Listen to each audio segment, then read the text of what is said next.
porque todos tenemos algo que decir.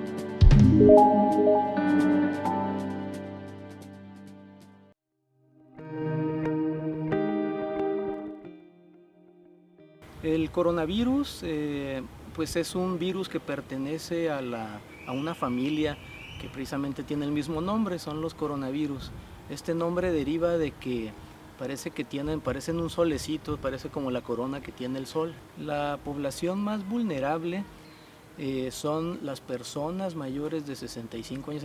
Otro sector muy vulnerable son las personas con diabetes, cuando hay concentraciones muy altas de azúcar en la sangre.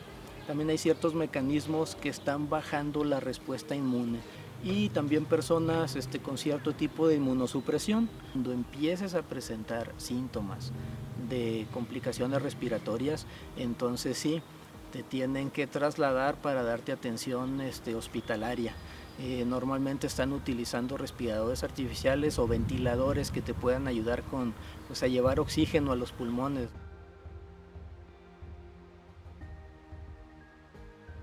Tengo más miedo de estar con la gente por lo que dicen y porque a veces toman información incorrecta. Yo lo experimenté la semana pasada, me sentí ya con síntomas, dije, no, yo ya tengo esto y no sé qué. Soy Mario Pérez Zubiri, profesor de la Facultad de Psicología, pero sí, efectivamente lo produce pues terror, produce miedo, ¿sí? Produce ansiedad, ¿sí? Y todo eso va generando estrés, eso eleva los niveles de temor en las personas. Ya nos han avisado, ya nos han dicho de qué se trata, pero aún así eso no nos tranquiliza, no nos produce calma, hay temor. Bueno, mi nombre es Mario Cermeño, estudié sociología en la UNAM y trabajo desde hace 11 años en una consultoría. Yo creo que sí hay un riesgo, yo creo que el miedo sí se transmite entre las personas.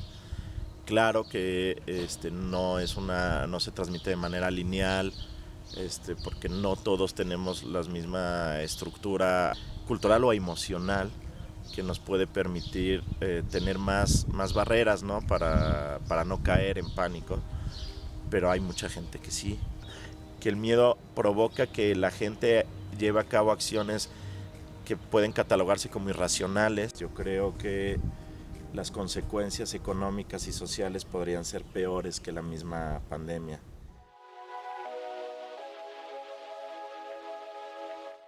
¿Yo qué haría o qué recomendaría? Pues estar revisando fuentes sumamente confiables. ¿En quién confiaría? El gobierno federal está sacando información, es información confiable, pero también hay páginas en la misma Organización Mundial de la Salud que también te dice cómo hay que hacerlo. Pues yo creo que básicamente de ahí aparece el miedo, de ahí aparece esta sustancia primaria, que es el causar, más que prevención, ¿sí? Terror, ¿no? Es lo que asusta a las personas, ¿no? Sin embargo, en las redes sociales, como nadie los controla, no tienen ninguna seriedad al respecto, siempre es donde se exagera o se intenta generar o crear noticias falsas, ¿sí? Y rumores incluso, ¿no? Es cierto, ¿no? Pues todos estamos ya todo el tiempo en las redes sociales, se comparten, algunas fake news se comparten por intención política y otras simplemente para viralizar algo, ¿no? Y eso muchas veces pues sí genera paranoia, genera que se sobredimensione la situación, difundir información que solo sea de carácter oficial, científico, promover que la gente no publique tantas cosas que no tienen sustento, desmentir las cosas que no tienen fundamento, también es importante.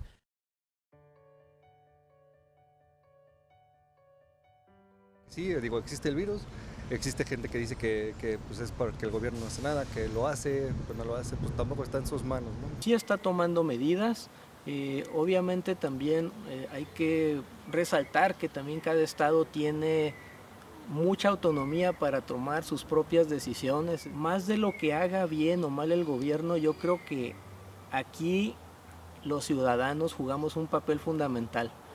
¿Quién sino nosotros mismos debemos tomar todas las medidas necesarias para evitar contagiarnos, ¿no? Entonces aquí es una corresponsabilidad importante.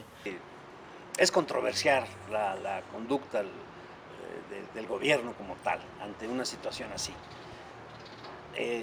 Porque el gobierno, si tuviese los asesores expertos en estas cosas y que la autoridad del Ejecutivo hiciera caso a esas opiniones, podríamos estar en mejor condición, tanto psicológica como sociológica, económica incluso. Yo creo que lo están haciendo bien, por el momento, están resguardando la economía general de los pequeños comerciantes, que son los muchos, pero por lo pronto me parece que son muy prudentes, están actuando con mucha prudencia y todavía no sabemos si es bueno o malo. En mi opinión, me parece que están actuando bien, a secas. ¿A seguir aquí en su negocio? Pues yo pienso seguir aquí en mi negocio hasta que no las autoridades digan cerramos. Mientras, no, ahora sí que yo a lo que digan las autoridades. Estos desplantes del presidente hace que se desvíe la atención y hace que se le quite seriedad a este equipo de gente, que además es un equipo de gente, muchos que están trabajando desde el búnker que se hizo cuando el H1N1. Pero sí, esta parte que puede hacer que desvirtúe y que además puede hacer que incluso la gente no haga caso a las indicaciones oficiales porque le pierde respeto.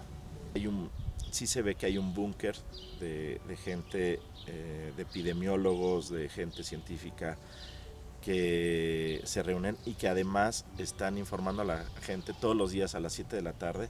Eso me parece un acierto. Entonces es un equipo que ya tiene toda la experiencia del mundo y que lo ha hecho bien y que hoy en día estoy seguro que lo está haciendo por lo menos desde una posición técnica y científica, y eso es lo importante. ¿Cree que la aparición de este virus beneficia a algún país, organización, grupo empresarial, farmacéutica? ¿A quién usted cree que a Estados Unidos? Muchos dicen que primero fue por una comida de murciélago, que no sé qué. Sí, si me dicen que fue creado, que fue liberado a propósito, sí podría creerlo. Sí, digo, realmente lees muchas cosas, ¿no? Que es pues guerra por lo del político, económico, todo tiene que ver. Sí, fíjate que hay muchos estudios al respecto de cómo gobiernos utilizarían el miedo para control social, ¿no? Eso es definitivo, ¿no? A varios niveles. Indudablemente, pues bueno, estamos viendo que por lo menos los supermercados pues sí le ganan, las farmacéuticas le ganan y le ganarán más cuando se descubra una vacuna, que seguramente pasará. No, incluso la gente piensa que las farmacéuticas, que los laboratorios fueron los que indujeron este virus, que lo crearon, que lo soltaron, pues para aumentar su venta de medicamentos o lo que fuera, ¿no? Ante un virus que a lo mejor, si una vez que lo contraes te puede generar cierta inmunidad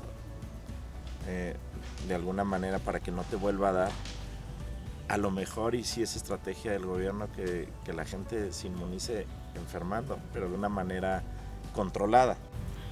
Si esto está muy bien canalizado y es como se realiza la investigación, pues en prácticamente todo el planeta, yo dudo que una persona en su sano juicio o con sus valores muy claros sea capaz de crear a propósito un virus para poder causar daño en la población. Sin embargo, no me gusta especular mucho sobre eso porque creo que abona este terreno de la conspiración, de la paranoia, del temor, ¿no? El temor y todas las implicaciones sociales que conllevan a eso.